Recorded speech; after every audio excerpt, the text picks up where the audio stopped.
Hello, thank you for attending. My name is Armin Stroß-Radschinski and I'm an industrial designer, information architect, and I'm working with Plone since over 12 years. I'm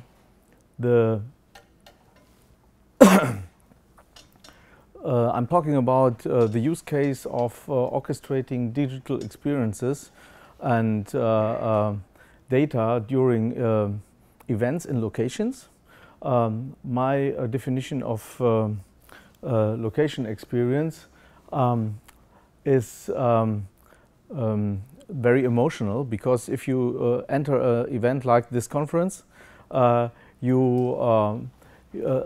important part of the experience is how do you find the informations, how do you find the locations, and all these informations need to be orchestrated and organized in advance, and it's very time consuming. So I was involved in the design of this conference, and we had to put all these schedules and other stuff together, and the purpose of the talk is not to show you an existing solution for that. We did a lot of the stuff with not an existing automated solution, but there is a very interesting opportunity to use Plone for that. And I want to show what are the possibilities if you have all your assets inside of Plone, and if you have an application, for example, at an organization with recurring events, that you may show a lot of more information in a proper way. So when you tell a story, it's often important to have a context for a story. So if you need, for example, a branding, or you have something like the name of a conference, you want to bind the information to all these things, and then you have to collect all the assets in advance. And the event organizing is often, most of the time, bound to a particular building. In this case, we had different buildings, so you had to travel between those locations. Sometimes it's a business application, sometimes it's more entertaining stuff, so you have in the evening a party or something else. And you need to connect all these different things. And you expect, as a visitor, it would be cool that you have a seamless digital experience. You have it on your digital mobile device. If you are on the location, you find information in a printed form. Maybe you are not online, you cannot reach the digital stuff. You want to have a ticket, for example, these badges that show your name to someone else. If they are not properly done, maybe they contain not every information, or you need a corrected version, you need a local service to reprint your badge, and so on. Beyond the mobile devices, we have these timeline before an event and after an event, and there are the social medias, and you have to inject the information into the social media. And this is also very time consuming. You maybe know a service like Buffer that tries to schedule the publication of this stuff, because if you're involved yourself, you cannot Twitter always while you're on the stage or you're hanging around with the organizer team. And there's digital signage, you need all these different things. It's very popular to use external services for that. For example, for this conference, we used Eventbrite for the ticketing and a guidebook for the app, but you have to fill these services with data. So you have in advance to work with the schedules, then you have to publish them, then there is a change to the schedules, and every possible media has to be adjusted or updated. And this is difficult if you do that by hand. Maybe these services have an API, but it's completely stupid not to use scripting to address those APIs. If you have enough time in advance and you have recurring events inside your company, for example, it makes sense to automate this process. Even on your side, even if these services provide an API, so you're not bound to them. You can switch the service for the next event, or on different, depending on different things. So what I like to use is the word orchestrating. So you have all these different instruments and you need to put them on a stage and you adjust the timing. You have to set starting dates. You have to coordinate the production. You have different people that need access to the content, permissions and so on. This is exactly what you can do with Plone. And these things need to be, or can be really a pain if you do it in a conventional way. But if you plan it in a proper way, it can be very interesting. So the multi-channel publication is something we have for a long time also in the print industry. So you have assets, text, material, images, and so on, and you need transformations to transform them into different media, which is very common for mobile devices and regular desktop screens. But now we have also the challenge of these big screens coming up. 8K monitors are coming, and you can really do crazy things with them. And if you can automate this transformation inside of your system, you can save a lot of time and concentrate on the quality.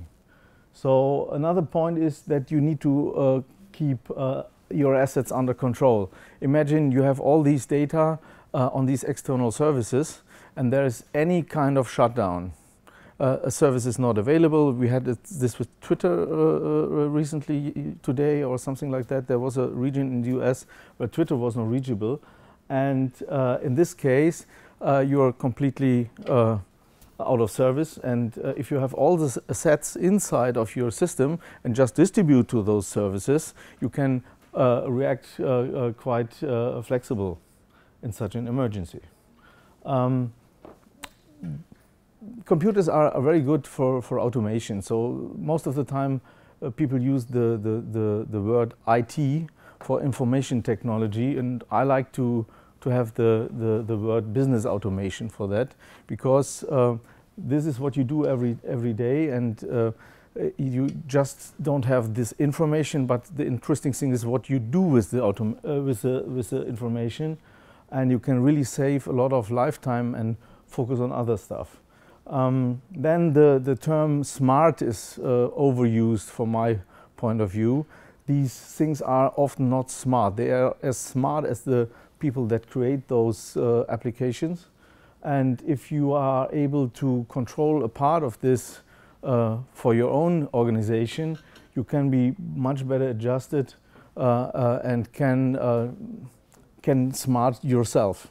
So if you have an idea, for example with Plone, you can use the easy configuration possibilities to just create from scratch something without programming, just by configuring certain areas in the system, and find something very simple. Okay, Plone can hold a lot of different data types. You can, without any planning, you have this object-oriented storage, and you can connect to various services using Python scripting. For example, you can use these form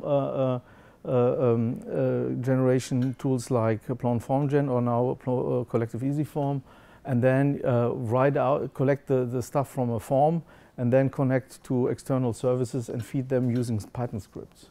And Plone is providing a very good base for that. You can have a system with a high availability. You can control how available it will be. You have a long-term support, so you can expect to run this system over a long time. And Python can be connected with the standard library to almost everything. You can attach serial devices. You can communicate over all kinds of protocols and add something if you need it. And on top of Plone, there is the Crave intranet solution, and this adds features you normally don't find in Plone. So you can have discussion workspaces and discussions related to documents. For example, there's a certain talk and you need to communicate with a speaker about the preparation, or something is missing, or stuff like that. So you have a local timeline of chat or information related to this particular document. And this is very interesting to use this as an extension beyond Plone and manage the whole intranet communication over Crave instead of using cloud services, especially if you have any security challenges that don't allow to use these cloud services. So you keep everything under control in your organization. We already saw that before. You can, these are examples well known from this conference. So we had a lot of things to prepare and coordinate. There were printed folders. There was the digital signage for the big monitor in the food area, which is completely different to the schedules which are on the easels in front of the rooms, because the easels in front of the rooms are organized all days for this room, and the other one took the information all rooms for this day. So it's very boring to manually adjust this content in these different locations. You can make mistakes. You may have found some of them also on the website. And on the right side, you have this printed overview over the whole conference. There are floor plans, and there is also potential to go further. You have video splash screens. When the video starts, you need to insert the names of the speaker, the title, and so on. It's everything has to be done by hand. The app has to be filled. The ticketing service needs to be connected to the batch printing, and so on. We have today a lot of very interesting display devices. You can run very easily a modern browser on them, and then you can use all these things you know as a web developer: HTML5, CSS, JavaScript. 20 years ago, you needed very specialized applications that directly address the graphics card to have smooth transitions, and today you have so smooth animations in the browsers. It's very nice and slick, and you can work with 3D geometry files. You can turn 3D models with WebGL. It's very cool. You can work with audio, video. We saw the virtual reality application with the player Manabu was showing, and you can even publish it on a cardboard device. So that everybody, even not owning a virtual reality goggle, can view it on a location, and so on. There's a lot of things coming, and you can also connect to these TV sticks, Apple TVs, and so on, if you are aware of them and you are able to address them. So digital signage, here's the example from the food area of the Nerd Center, which is run by PowerPoint. So they just accept a PowerPoint file for that, and it's not an issue for me. I just render out a PowerPoint file for that, and it's at the end based all on the same stuff. And in this case, it was not version automation because we use it one time, but for Microsoft maybe it's useful to have that automated. So there are LED walls, info columns in the entry area, so it would have been nice to have something in the entry area downstairs, but it was not possible for this event. Then you have these event timelines. They are composing. I already talked about these different corresponding procedures between different layouts of the stuff, and also follow up. For example, for the survey, we see later the slide for, there's also a relation between the survey and the talk, and so on. The assets also allow that you can do a proper usage tracking, so you know where your information is stored everywhere. You have these assets, and then you have links to the possible locations where the information is used. And you can also keep track of licenses, which is maybe difficult if you need, for example, permissions for a certain photo, and you have to pay if you misuse them. It's not in the professional environments. It's not always suitable that you work with Creative Commons licenses, which made it quite easy. And you also need to have revisions of images. So if you change over time something because of a copyright violation, you have to keep track at which moment in time it was removed or something similar. So this is in fact not a lie. The future is really the browser. We get rid of this proprietary Flash stuff and so on. We can do almost everything there, and HTML5 and JavaScript is really enough to do proper signage, and even the printed stuff is using this technology, because if you have a proper print CSS, you can in fact generate all these printed materials, or some of these printed materials, by just opening the HTML file using a WebKit-based browser and render into a PDF file. And then you can generate them without using expensive solutions from, for example, from Adobe. InDesign Server can do that, but it's very expensive. Years ago, you spent $25,000 just for the license without having anything done. And Crave can be, as an intranet solution, also a good starting point. So you put all the documentation about using these things into your intranet. So people are looking in the search for maybe how do I organize an event, how do I generate a folder with a map of our floor plan, and you just search there, and then you find the products and you get an entry point, and you can start working with these files, and you have a seamless digital experience. You go there, you do the work there, and you get the results, and then you are done. Yes, you don't have to switch the system, and you can use, for example, Diazo to even make everything look, give everything the same look in your corporate design, like you need. Do we have some time left? I think we're 2 minutes over. So okay. We have a break now. Okay, I just had some more information about the triggers. It's very interesting how to trigger these things. They can be triggered by a user or by agents programmatically.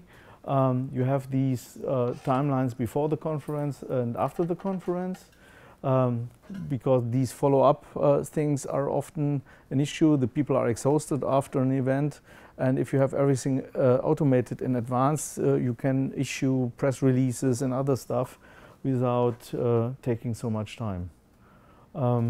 And there are also events that can be triggered, that has to be triggered, and needs to be queued for later action. So if you want to look up statistics, for example, how the event was followed in the media and create a press release, and you miss to track that, it's not a good idea. Lawrence was today talking about loose coupling. He's doing something not directly similar, but I think important thing for Netflix, where they also have different services to connect. And loose coupling offers that you don't put all these functionality direct in your system. You use these external services, but you integrate them, and so Diazo can be the bracket to take everything or bind it together. And for application messaging, we have a lot of interesting things in Zope. So you have these event publishers if someone is doing something in the system, and you can create just another different package which is just listening. And if these events are issued, it just takes the related action. So that's it. Any questions? Yeah. Yeah, I got a couple. So first, when you're working with like sending out messages to social media, yeah, you have Twitter, you got your 140 characters plus a photo, or yeah, Facebook or whatever. Yeah. So do you store all that information inside of your Plone app, and then and then when you want to actually schedule it or do it at an actual live thing, have you already like set up the accounts and obviously you need to set up the accounts, but then how do you actually get the messages out to all those without having to go to each one of those services? You know, there are services like Buffer, for example, that allow to create those messages in advance and then issue them in a scheduled manner. So that's still that's something outside of Plone then? Yes, it's outside of Plone, okay. but the thing is, Buffer can do that, but you have to also match the wording there with other things that are not reachable by Buffer. Right. So you start in your own system, write content. For example, you store these messages as objects in a folder, and you can add with the dexterity content type very easy all the necessary information you need for Buffer, for example, and then from there you fill Buffer. Okay. Yes, and the actual thing, for example, the same is with MailChimp. You don't want to write mail templates for all these clients, yes? But if you always use just these services like MailChimp and you want to look 1 year later or what kind of wording we used or keep track of all these things, you have to go back to those services. You have to use the UI and find something that's boring. And if you already have the information in your system before you issue it there, you just look at it internally. You're completely independent. Okay. And even if the service is shut down, you find everything. Yeah, so it sounds like what you do is like you have you ahead of time figure out what your message is going to be. Yeah. And then in the second step, you have some kind of like this, we'll take this message and somehow squeeze it in 140 characters for it. Yes, and this is just a thing. For example, there was something in the training. You can write just special widgets, upload an image. If it's too small, it's rejected. If the message is too long, it's rejected. Yeah. Or you can save it and put it into a workflow, but it pushes it back on your desk until the message fits the stuff. It depends on what you need, and you can adjust these workflows very easy in Plone. And my other question was, you know, I just have to say that the work that has been done for the Plone conference is amazing, considering the size of it. It's really phenomenal. So I wanted to commend you on that, and then I was like, how could we actually take a look at this and see what's been done? What I said in advance, it's just a proof not proof of concept, just to show the opportunities what you can do. We didn't use that actually for this conference. So, but what I said, it's interesting if you have always the same location. For example, for the owner of the location, for Microsoft, if they schedule the stuff. So I had to email the PowerPoint as a file.